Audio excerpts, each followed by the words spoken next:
evening and welcome to Meticulous Moments. My name is Juanita Kapp. You can reach me at meticulousmacarons@gmail.com or find me on LinkedIn. Since the COVID-19 pandemic hit the globe, I've had the wonderful privilege to meet a wide array of fantastic individuals. These individuals have truly touched my life in so many positive ways. Amongst this group of people, there are authors, public speakers, life coaches, poets, leaders, and visionaries. They are the unsung heroes of our time. Therefore, I decided to start the Meticulous Moments movement out of a sense of my gratitude. It is my way of giving back to the community. Let us share and reshare their stories in an effort to build a better society.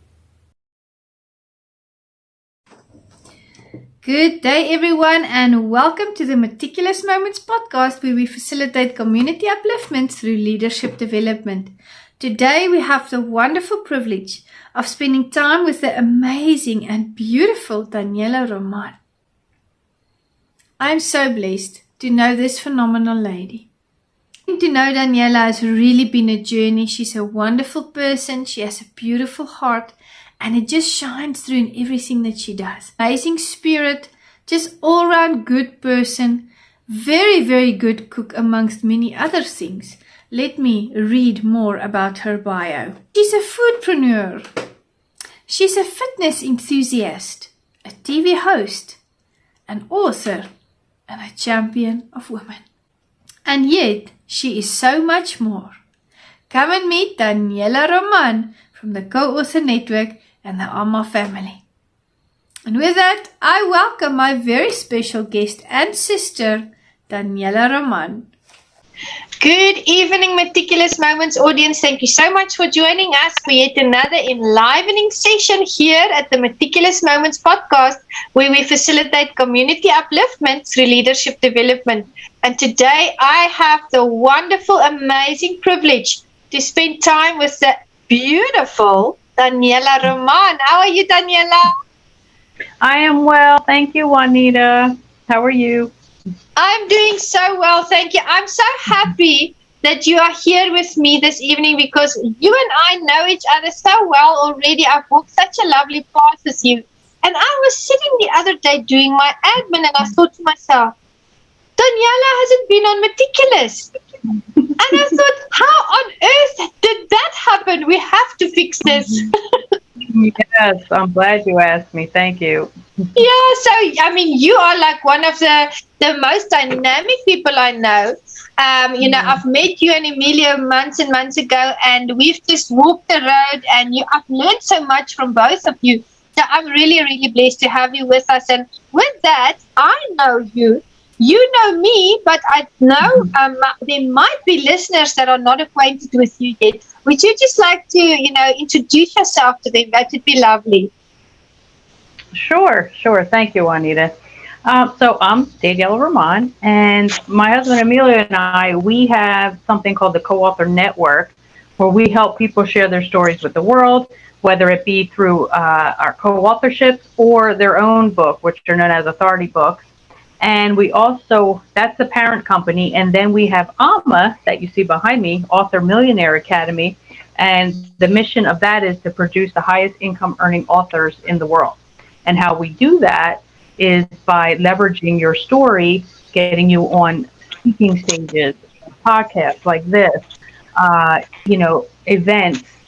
And that's, something that just transpired this year, actually.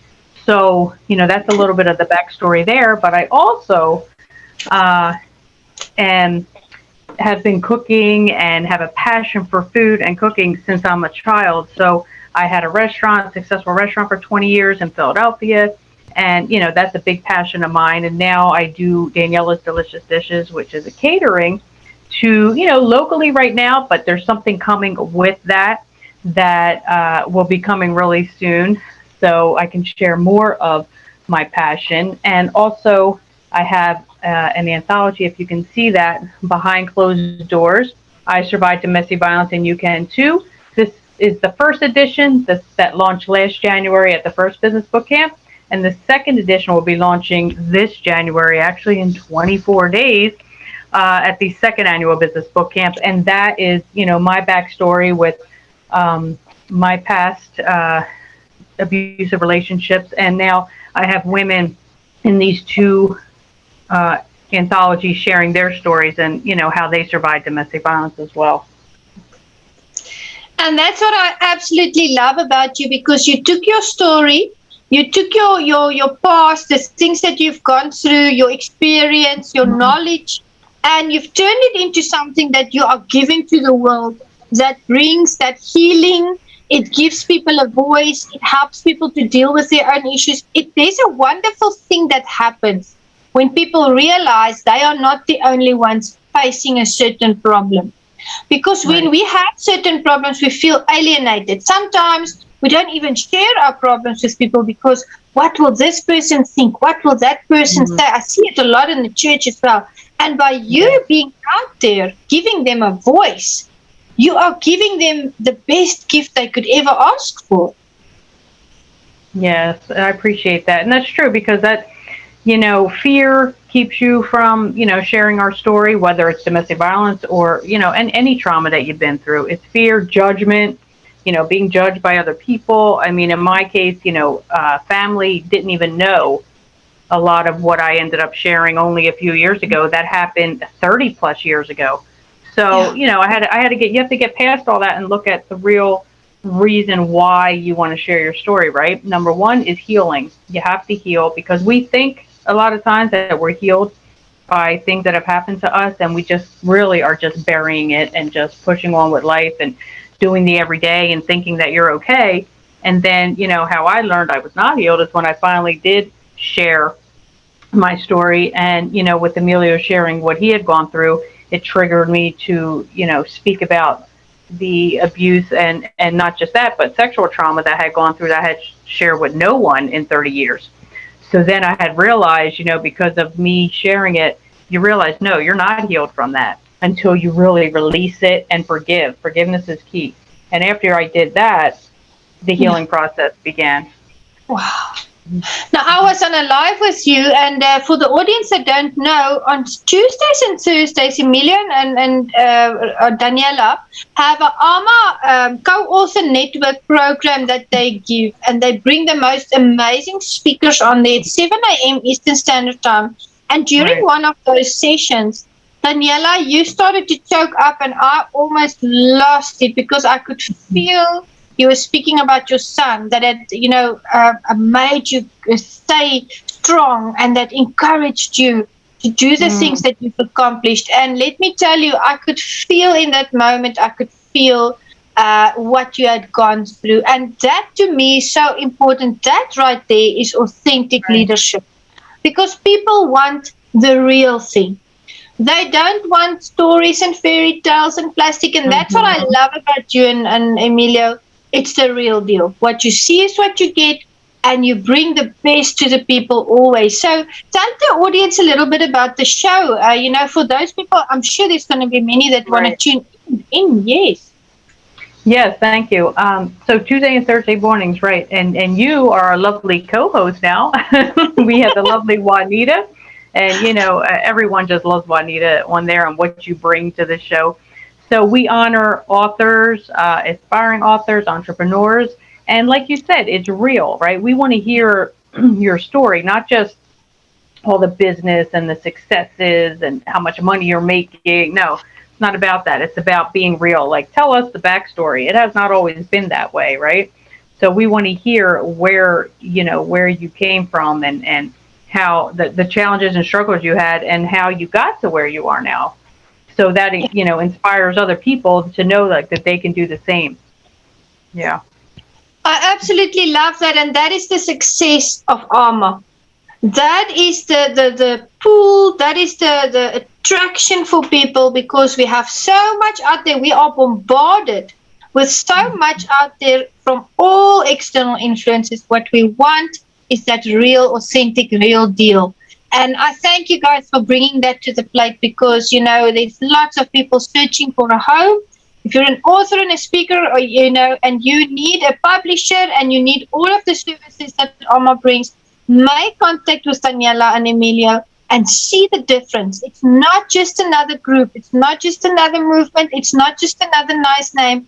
It's real. We become family. We grow, we network, and we really invest in other people's lives. Now, you have a backstory with violence, domestic violence. Would you like to share to the audience how you really, because here you are today, and you're the strong woman. You have books, you have anthologies, you have this huge business with your husband, you have this movement, I'll actually call it a movement as well, because Emilio has mentioned before, it's actually more than just a business, it's your ministry. And how did you go through that and become the strong woman? What were the things that you really latched onto during those years? Thank you for that. So a little backstory is people that know me know I come from just a real traditional Italian family. Everyone that follows me knows Big Bear is is my father, who's very important in my life, always has been. And, growing up, it was, like I said, just very traditional. My dad, went to work. My mom was the homemaker and always there for us. And my dad, he came from Italy as a young 14-year-old and had to learn the language, had to learn, a lot of things. So he didn't grow up in the ways, like today, and the parents that sit you down and explain things. And, they were, the old school parents, like, you go to work and you bring the money home and you help us and, like that. So my dad only finished barely the 8th grade when he came here to this country. He went to work and kind of just learned from life, and life experiences. So, fast forward, he got married, he had kids, he was he was in construction. Wow. And he, hard worker, but always took the time, from my brother and I have, it's just me and my brother, and always sat us down, explain things, right? Life lessons. And where he got it, not just from experience in life, but like growing up in Italy, he used to say, I always used to hang around the old people, is what he would call them, meaning grandparents and uncles and whatever. And they share their stories, right? Storytelling is from the beginning of time, right? Oh. So he would learn all these things, all these quotes, and always share that with my brother and I. So that's, always embedded in my mind. But he was also like very strict. So me being the only girl, him being the strict Italian old school father, I wasn't allowed out. And, I went to school and home, where my brother had a little bit more freedom, right? Mm-hmm. So when I was 18, I left home. And although I had all this, education from my dad on, how to be in life and, respect and all these kind of things and, life lessons, I didn't really experience anything yet. So, being out in the world at 18 years old, really naive and trusting. And, I got involved with someone that was like 12 years older than me. I was, 18. He was almost 30, Italian. I'm thinking, oh, okay, my parents will love him. And, anyway, fast forward, he ended up being, very controlling and abusive. And that went on for a few years. And I hid that, from my parents and my family. And I didn't, go and see them. I was very close with my family, but didn't go see them sometime for months at a time, because I would have, the bruises or just emotionally, you could tell, I was going through something and I didn't want them to see that. So, I just kind of, not understanding the manipulation and all of that at that age, because I never experienced it. I just, kind of stuck it out. And then finally just, had to make the decision one day, like, I need to, break away. And I did. And, in between that time, what I share, which Emilio helped bring out, like I told you earlier, he shared a childhood trauma with me when we first connected. And then that just triggered something I had buried for 30 years. And that was being sexually assaulted in my sleep when I was 19. And now you would think, 19 years old, I'm grown, I'm not a child, right? Never, because of the way I grew up, never even knew things like that happened. Really didn't. That affected me more emotionally and affected my life moving forward more than the abusive relationship. Because that was just like something that's just taken, like just, how does somebody do that, right? So I just buried that, never shared that. And, looking back, you know how they say hindsight is 20/20. the depression, anxiety, eating disorder, suicidal thoughts, all through those 30 years is from unhealed trauma, right? So not even knowing, and what you mentioned earlier, what I shared on the show is, my son, he was little, and I was going through a lot of this stuff. I just wanted to check out, but here's the thing, I never knew why. Why was I going through depression? Why was I going having anxiety? Why am I, wanting to just check out and be done? I didn't really realize. I was just feeling this way, going on medication, was on medication for 16 plus years, and just numbing everything, I guess, right? So when Emilio, finally shared, like I said, with his story, and I finally brought it out, it's like, wow, it was like a light bulb went off, like, this is what I've been, burying, and this is where all this stuff, because, trauma causes illness, causes disease, I'm sure you know, and, then looking back, that's where all this came from. So finally releasing that, sharing it in my first co-authorship that we did, and I did in Canada with 7 or 8 other women that shared their stories, and the reaction I got, women reaching out to me, and they literally left me messages, called me up like, wow, I heard your story, I read your story, my daughter's going through this right now, this is really going to help her, or I've been through this, and that began like the healing journey. So I have to really give credit, like Emilio, if it wasn't, I guess, God works in mysterious ways, right? He connected me with a person, which is somebody that I knew, a lot of people know our story. We went to high school together. So, you didn't know that? I did it, and my next question in my mind was going to be, you are such a perfect couple. I've never seen people like you, you are just so beautiful. I just want to draw pictures about you. That's how beautiful you are together. Aww. My next question was going to be, how did you meet your husband? We met back in 1986 in high school, and we didn't really interact that much. We were in one class together, and I did have a crush on him all through high school, but he just didn't know it. And like I said earlier, the way my dad was, like, there was no dating, there was nothing anyway, so that wouldn't have happened anyway. So, it was funny, but I saw something in him. I told him this then, I saw something in him, like what you see now is like what I saw back in high school, that high energy and always smiling and all. But I knew then, not knowing his home life, not knowing really much about him, I knew that he was overcompensating for something. Yes. Right? There's always like, nobody's that happy. Nobody's that out, always high energy, but and not that that's not natural for him, it is. That's his personality.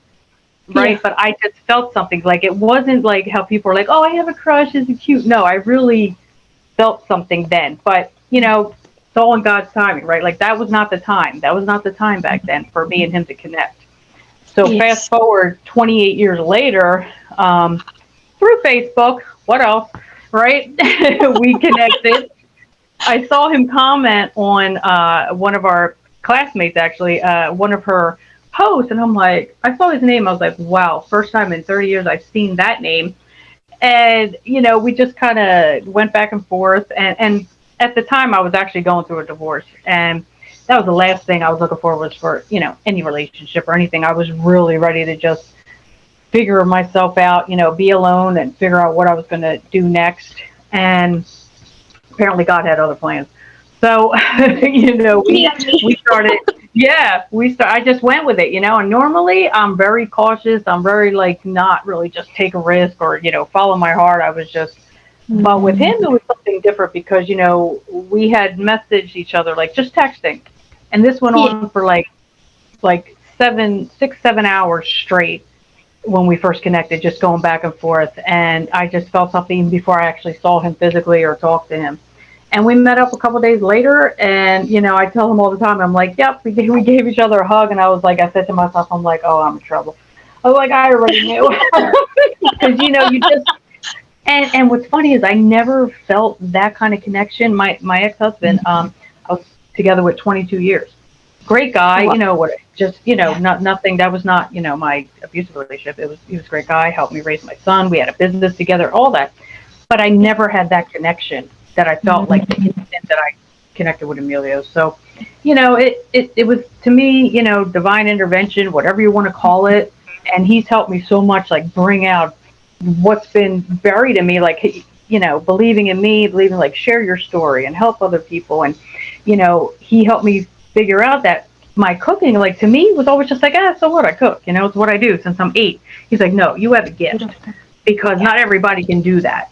So I never looked at it that way, So yeah, that's pretty much short version of our backstory. And you see now, the rest is history. Like here we are. I believe that you were always meant to be together, and that God, He takes us on this journey. He does, and there's certain things that He breaks down in us, and certain things that He builds up in us. I've also been married twice. I've also been divorced twice, and I always look back. People always ask me, would you all do it again? And I always tell them I would absolutely walk the same road, because now I have my beautiful children, and I've learned so much. And we go through that pain, because then we are ready for, when all of the things inside of us have been sorted out, then we are ready for that beautiful relationship. And I can see you and Emilio are so happy, and you are just perfect for each other. So you were just meant to be, Daniela. It was written. I think so.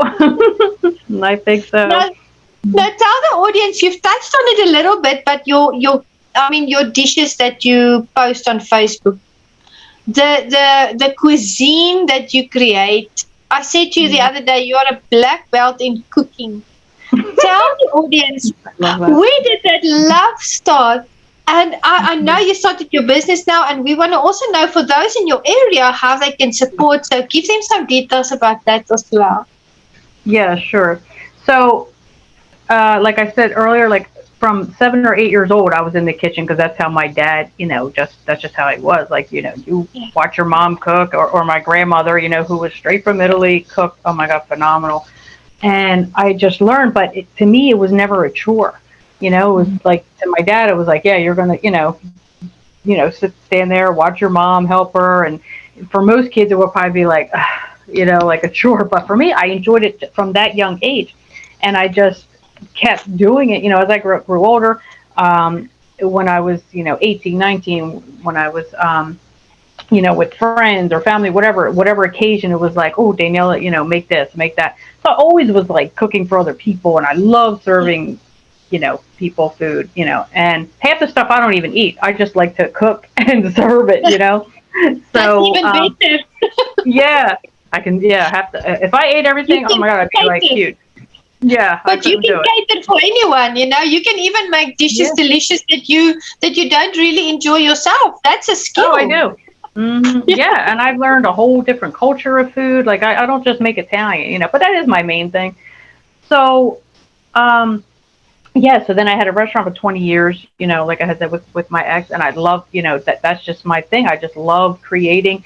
And the big thing with me is the presentation. That's why when you look at the pictures and stuff, it's like, oh wow, and it tastes just as good. But the presentation is key, because that's the first thing you see. So it has to look appetizing to the person, right? So I'm all about the presentation. I just enjoy it. I just love it, and it also is a therapy for me. I figured out, like, all through my life, whatever I was going through, if I'm in the kitchen, I'm cooking, I'm like in a different zone. I'm in a whole different zone, and it helps me get through some things. Like some people, they have to maybe do martial arts, or they have to go punch a punching bag, or they have for me it's cooking, because that just, it calms me. It helps me like think, like I'm tune everything else out, and I'm focused on what I'm creating, and it just it helps. It's always helped me. So that's something also that I like kind of share with the women that have shared their story, in this book. Like, find what works for you, right? Maybe it is cooking, maybe it's singing, maybe it's dancing, maybe it's music, whatever. There's always something, that'll help you get through what you're dealing with. You have to find that, because we all have something, right, that helps us get through things. So for me, that's what it is. Yeah, I love how you describe that, and I can relate, because I see what you mean. When we are really good at something, you've been doing the cooking for so many years, you have that skill, you have that experience, how to present, because that's absolutely 100% on point. You first eat with your eyes before you actually taste that food. You want to see that dish, that presentation. And when you start cooking, you go on autopilot. Same as when I go to the gym, to the dojo. When I start fighting, I'm singing songs in my head. I can't care what's happening outside. They can be doing whatever in the street, but I go on autopilot. And it's all about presentation, how you do. So I love the fact that you focus. You are so meticulous in how you bring the dishes. And I see that with everything that you do. You know, when you are speaking to us now here, the way you explain, the way you articulate things, that is beautiful. And it speaks of someone that really wants to assist people, really wants to elevate and uplift. And I take my hat off to you, because through that struggle, you didn't sit down, you didn't give up. You marched on, although we feel we want to give up sometimes. I've been there many times. Let me tell you, I've also thought of ending my life many times. I'll tell you stories. And I just went on, and God gives us our children because they give us a reason to go on. And I just commend you. You never sat down, you never gave up, and today you are inspiring. How does it feel to know that you lasted? You lasted. You didn't give up. How does that make you feel in your spirit? You know what? When you bring attention to it like that, you know what I mean? Because on the daily, you know, you don't think like that, right? You don't think. But when somebody brings it up like you have, or you know, or these women that are, you know, sharing like how my story helped them, it, you know, I just thank God. You know, I just thank God like for having that strength, and you know, I thank how I was raised. You know, how I was raised from my parents, and you know, especially everything my dad shared with me. Like he, no matter what he was going through in life, you know, and he had some hard times, you know, he just kept it moving, kept it moving. And the only thing, you know, I would disagree with now is my dad was always the type, you know, just don't ask for help. Just, you know, he never asked for help, not from his parents, not from family, friends, nothing. He just did whatever it was. He got through it without asking for help. And that's what I grew up thinking. And that's why when I was going through the abusive relationships or whatever I went through, I kept it to myself. I'm like, well, I got to deal with it. I just got to, you know, and I got through it somehow. I did always, you know, by myself, never look back. I left home at 18 and never looked back. Never asked them for anything or went back. But I disagree with that, because we all need, like, there's no shame in asking for help. You know, we all need people. We all need, and, you know, I'll share something real quickly. When I first shared my story the first time in the co-authorship, and my mom, you know, she was going to be reading this for the first time, and I was so scared, because there's a lot of things in there that, you know, she knew a little bit of this, because I had 2 abusive relationships, not one. And, you know, she knew a little bit about one, but she didn't know a lot of things that happened, you know, in between, or the sexual assault. So I was so scared. I was like, I told Amelia, I'm like, oh my gosh, she's going to read this, right? So I gave it to her. I signed a copy. And she was like, oh, I'll sit on the balcony tomorrow morning. I'm going to read it. And I'm like, okay. So I went home. Not even 2 hours went by, and she texted me, and she was like, I read your chapter. And I was like, oh, God. I was like, just waiting, right? Because in Italian household and in a lot of other cultures, it's like what happens in your, you know, at home is the saying, what happens at home stays at home. You don't share stuff, you know, certain things and put it out there. So I thought she was going to be upset, like, oh my God, how could you talk about this, and this, right? All she said to me, she was like, why didn't you tell us? We would have helped you. That's it. I've got goosebumps. Like, I know. It makes me very emotional. She said your mom texted you, and I was like, I know. It's like, right? What did she say? Yeah, and that was it. That's simple. Why didn't you tell us? We would have helped you. And that just, you know, made me so emotional, you know, because we always make up things in our head, you know, worse than what it really is, right? We create so much in our head, and 90% of it never happens, you know. And I just, you know, then when I saw her the next day, you know, oh my God, she gave me like the biggest hug, and I could tell because you know what, you're a mom, I'm a mom. I don't care how old our kids are. There are babies, right? You know? Always. Yeah. So she looked at me, she probably all that night, she was probably playing in her head what she read and picturing me going through that. And, you know, and so I told my mom, I said, you know, I'm fine. It was a long time ago. I'm okay now. But then I had to understand, you know, I had 30 years to process it and deal with it. She's hearing it for the first time. Oh my goodness. And that I had to is, give her time. yeah. Yeah, I had to give her time to process. Oh, that shock that she must have had. And I said to Hmm. someone the other day when I was talking about this subject, when they take that from us, when we go through that when we are small, they take something that we really can only give once. There's no redo. It's No. something that is so painful. It's something that's really so destructive. If they had any common sense or any logic, they would realize the damage that they are doing, because they're not just damaging us physically; they're damaging us as a whole human being. Yeah. And I decided after my mom's passing. Unfortunately, I waited too late, because my mom never knew that my second marriage was a mess. She never knew. She Mm. died thinking my second marriage, that husband of mine, was the most amazing person on earth. And I Wow. felt such regret when she passed away, and I hadn't told her, because she passed away with that lie in her mind. And I've since her passing, I've been telling my children, don't live with regret. Just Right. say what you need to say and be straightforward about it. Don't try to protect other people, because sometimes we end up hurting them more than protecting them by being quiet. That's true, and also, hurting yourself because you really wanted to reach out to her. But the only spin I can put on that, maybe that can maybe give you some peace, is maybe if you did share that with her, especially towards the end of her life, Yeah. she would have left this life, not in peace. You know, Mm, let her me. have left with thinking, that he was a good Yeah. guy, or whatever it was, because Yeah. her soul may not have been at peace if she That's left very true. knowing all of that hurt. You know. That's very true. Thank you for that. Thank you for that. Mhm. And she will know, and I guess now it really doesn't matter, because God Yeah. intervened in our situations, you and I, and He Mhm. assisted us to exit that toxicity and to start our lives over. And I see you with Emilio, and I see you with Tomas. And I wanted to ask you about Tomas, because he is so adorable. Please tell us more about that little beautiful boy. Oh my goodness, he's famous. I think everyone knows Tomas.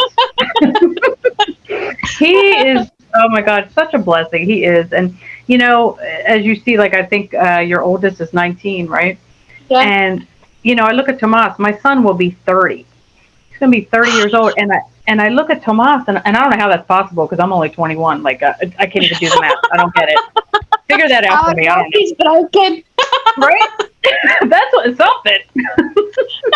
But I look at Tomas and I'm like, my son was like that age, like yesterday. I'm like the years go so fast, Yeah. and I look at Tomas and I see my son in him, of course, and he's just Yeah. such a blessing, and he loves, Emilio, like, oh my goodness. Well, the Spanish word for grandfather is abuelo, but Tomas, he skips the A. Yeah, he skips the A and he just calls him Buelo, and it's so cute.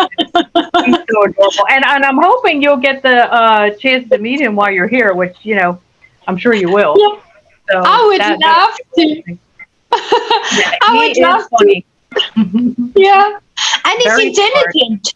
Those Very eyes. smart. You can see the intelligence in those eyes, and he Yeah. just rules his environment. Oh yeah, and he's obsessed with the ABCs since he's like a little over 1 years Wow. old. This kid knew Yeah. the ABCs, shapes, colors, numbers, like by the time he was a year and a half. Like very, very smart. He Phenomenal. speaks full sentences. Like he's tripped. Of course, he told me the other day. I think he bumped his head because he's like, I don't have to listen to you. I'm like, did you bump your head? Really? You don't have to listen to me. Yeah. Sometimes he gets Yeah, a little. I'm that's the like, sad. yeah. Oh yeah. He's a trip. Yeah, but he's Well, such a blessing. he is Italian, so Yeah, he's Italian and Puerto Rican. So imagine that. And and look at even him, blonde better. hair, blue eyes. I don't know where that came from. Well, it came from the other side, his mom, but he's adorable. And we have the other one, Sebastian. We have two. Oh, I don't know. Tell me more. Oh, you Tell don't me see more. I don't know, Sebastian. No. Oh no, yeah, I posted pics. Maybe I don't post as much yet. But yeah, Okay. yeah, he'll be a year in February. So Oh, yeah, so he's a big brother, Tomas, and he, oh my God, he loves his brother. He's a great big brother. He's anytime, like Sebastian could be screaming, crying, and Tomas walks in and starts trying to like make him laugh, and he just stops crying. And he laughs, just laughs at anything Tomas does. So funny.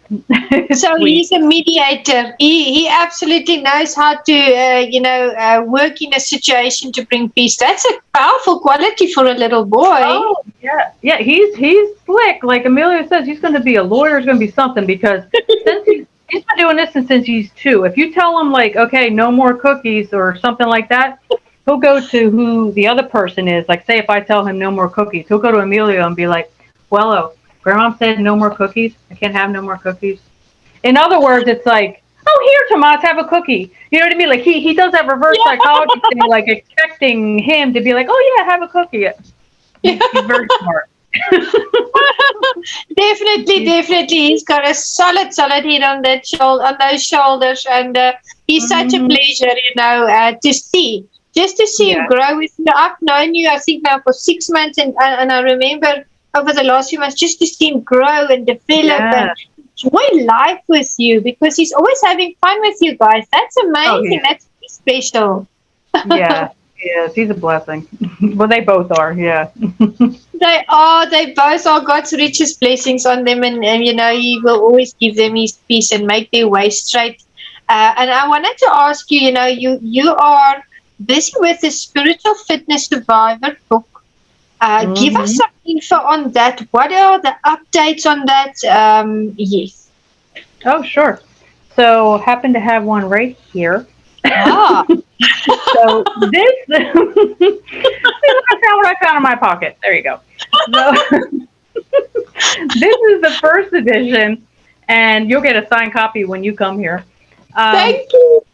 Of course. And in the first edition, Amelia and I shared our stories, the last 2 chapters. But we have amazing authors in here from Canada, from all over the U.S.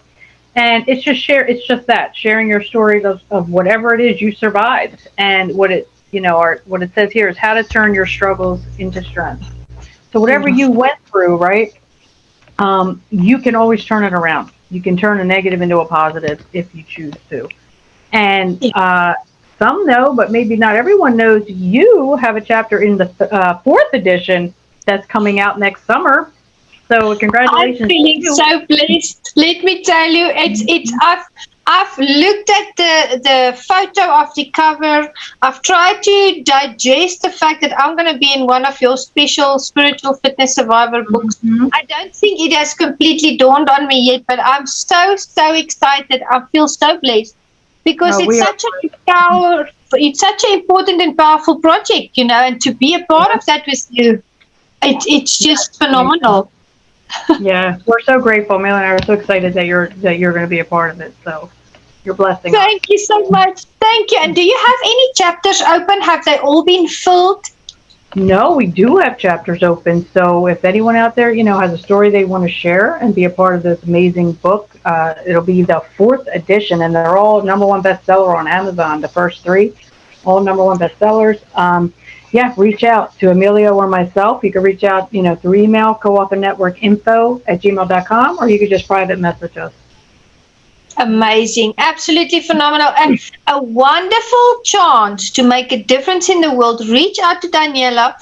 Emilia always has something that he says, and that really stuck with me. He always says, an opportunity is never missed. It's always just taken by someone else. And that taught me something. That really taught me something. Take that moment. Here you are with Daniela. We are here in this discussion. And if you have a story, you have the opportunity to reach out to Daniela and do something about it, to share that with the world. So please make sure to do so.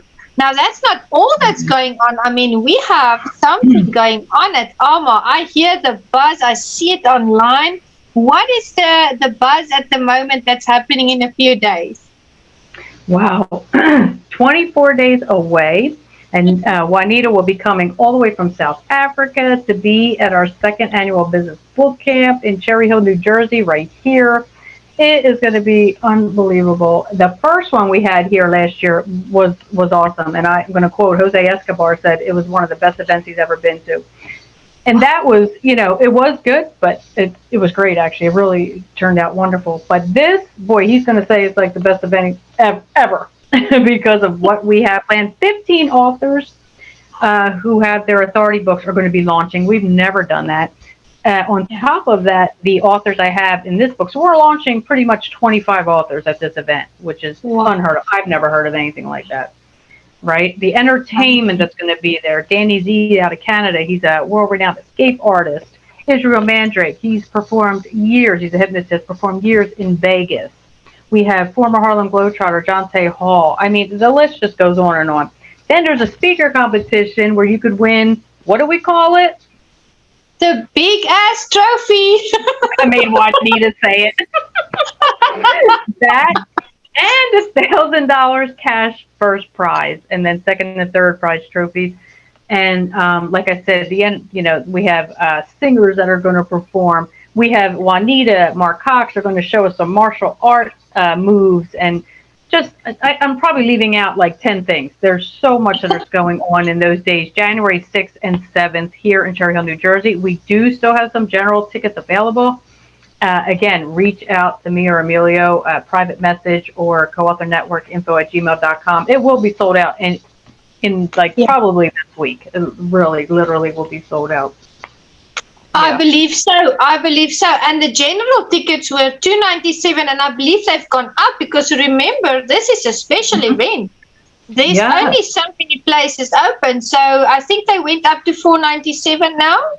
Yes, they are. Thank you for that, Juanita. They have gone up to $497 because because of the amount of people that are coming, we had to renegotiate with the venue, get more space.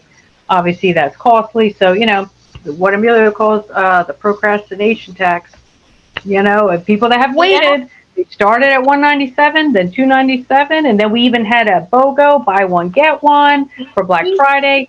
You had a lot of opportunities, so, but you know what, even $497, let me tell you, it is worth 10 times that of what's going to be going on that weekend. Absolutely, it is. It's definitely worth every dollar. I'm even flying in from South Africa because I can see a wonderful opportunity when I come across one. So everyone, make sure you get your ticket before they are sold out. If it's too late, it's too late. And, sorry then for you, then you'll have to wait the whole new year before you can enter. So make sure you enter in a speaking competition and you get your ticket, of course. Now, I wanted to ask you, I saw Big Bear, I saw your post on the internet about your beautiful father. And it's so adorable to me to see that love and that care that you give and those family morals and values that you have. What is the biggest lesson that he's taught you in his life? Because he's very important to you. Oh, yes, definitely. He's, I'm like what they call like the ultimate daddy's little girl. I really am, and everything, anybody that knows me is like, it's like every other word out of my mouth. Well, my dad this, or my dad, and because he's just taught me so much, I think, the most important thing is, just never, first of all, never give up. You got to keep moving forward. No matter what my dad faced in life, you got to keep moving forward and never ask, why me? Why not you? Why not you? Because a lot of us go through things like, God, why? Why am I going through this? I have to be honest, never have asked myself, and all the things that I've gone through, never said, why me? Why not? Because you know what? Had I not been in those abusive relationships, had I not, even the sexual trauma, even depression, anxiety, all those things I've gone through led me to where I am standing here right now in front of you, being connected to the people like Jose Escobar, Marilyn Morales, whoever's in my life right now. I had to go through that journey to get where I am now and to reconnect even with Emilio 28 years later, whoever thought that would ever happen, right?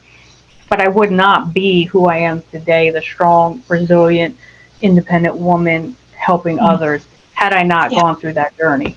So never ask, why me? I love it. I absolutely love that. What a wonderful life lesson. And, when you were speaking about reconnecting with Emilio, I thought it's almost, we can almost say it was poetic. The way that you just met again.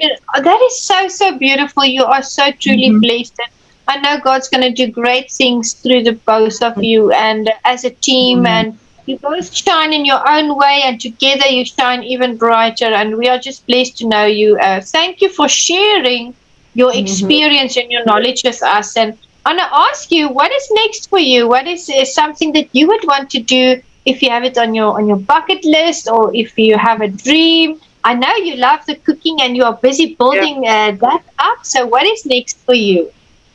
Yeah, so next for me is shared this with Emilio. I would love to, again, open up a Beautiful. restaurant, but smaller scale, and Yeah, have it in honor of my grandmother, who, beautiful. really taught me the passion to cook and enjoy cooking. And, she is definitely my guardian angel. I see it all the time around me. I see the number 636, which was her address where she lived in Philadelphia. And it, just is always around me. And I've been told, I've had Reiki sessions, I've had things done where I've been told, your grandmother's your guardian angel, So I would love to honor her because she was like the most special person in my dad's life. So Yeah. it's just the connection there. My grandmother, my dad, me, and the cooking. So yeah, that's what I'm moving towards. And you are going to do that. I have no doubt in my mind that you will accomplish that, because I know when once you set your mind to something, you make it happen. We had a talk about you overcoming your fear, and I want us to end on this note because it's a high note. It was a very high note for me when I saw that. I want you to tell the audience how you Mm-hmm. overcame your fear of going into water, so that it may encourage them.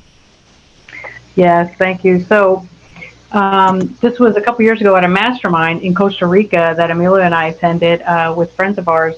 And one of the challenges there was throughout the weekend of along with everything else that we were doing, was that everyone was going to jump off of this ledge, which I estimate to be like 15, 16 feet high, into probably like 20 feet of water. Okay, like straight down. And of course, Wow. when I learned that, I'm like, yeah, that's not happening. Like, yeah, no, I'm leaving. Like, I was ready to leave. And I'm like, I'm going on a plane home by myself. So Yeah. he's like, no, you're going to do it. I'm like, yeah, okay, take it easy, Hector. So, so a couple of days went by, and you're familiar with Dr. Obam Bowen. Whoever Yes. isn't, he's a U.S. Marine. He's got an amazing story, and he's killing it out there with the OB, mastermind, underdog, millionaire. So he was there, and I just said, after the second day, I believe it was, I said, Dr. Obama, can you help me a little bit, like jumping into the very low end? And he said, sure, whatever you need. So we did that. Less than an hour we did that. I jumped in a couple times holding his hand. And I said, you know what? I'm ready. I'm just going to do it. Like me, when I do things, like I try not to overthink. I'm just like, Yeah. I just figure like, let me just do it. Because if I stand there and just be like, well, I'm not going to do it. So I said, let's just do it. He's like, okay, you're ready. We went up, and like the Juanita said, I shared the video, and we're standing on the ledge. I had a lot of good energy there. The people supporting me. Emilio was below. Another Jennifer, his cousin was. They were all waiting for me. When I got there, like, I'll be right here, and I'm holding his hand, and I knew Dr. Obama was going to be like pushing me up, from when Yeah. I went under. But still, that's scary. And here's the challenge. Yes, The of thing course. the thing for everyone else was the height. That was the challenge that Hector was trying to, like, get over your fear of height. Just, because I think everyone there could swim. I really don't think Yeah. anybody there except me couldn't swim that I remember. So his thing was like the height. For me, I'm not afraid of heights. That wasn't what I was scared of. Me, it was the water, right? Oh, yes. So I had a different fear. You know what I mean? My fear wasn't like I don't have a fear of heights. So Yeah. I stood there with Dr. Obam, and he's like, whenever you're ready, he's just so calm. And, it was his energy, I guess. Because I've had many people, to include Emilio, try to get me to jump in, more than 3 feet of water. And I wouldn't. So I said, count backwards from 5. And he did. And as you saw in the video, I didn't hesitate, nothing. Yeah. Normally I would hesitate to jump in 4 feet, 3 feet. I'm Yeah. like, I just went. And Wow. I was so, oh my goodness, and then I got out and I was like, I'm going to do it again. And I went up and I did it again with him, of course, with him. But I did it twice. Wow. And let me tell you, Juanita, I'm very, I grew up with, like, I had like self-esteem issues and confidence issues. I always was self-conscious about my looks, my weight. You know how we are as women. And I was never really proud of myself of anything. And I went back in our room that we had there by myself, and I told Emilio after I looked in the mirror in the bathroom, I went in there and I was like, yes, you did it. You did it. Just by myself, and I was just so, yeah, it was awesome. It really was. So, we can do anything we put our mind to, it's all mindset. I believe it. I believe it. And from my heart to your heart, and from the Meticulous Moments audience, thank you for sharing this with us. There are people that's going to listen to this that need to hear the things that you've shared. God will make sure it reaches the right ear. So thank you very much for that, and we appreciate you. Thank you so much, Juanita. Thank you for having me. It was awesome. It was great. I love it. I love it. And I'm going to be sharing your information so that everyone can reach out to you, network with you, support you, and cheer you on. And to the Meticulous Moments audience, thank you for tuning in. We appreciate you. We love you. And we'll see you in the next session. Goodbye. Bye-bye. Amen.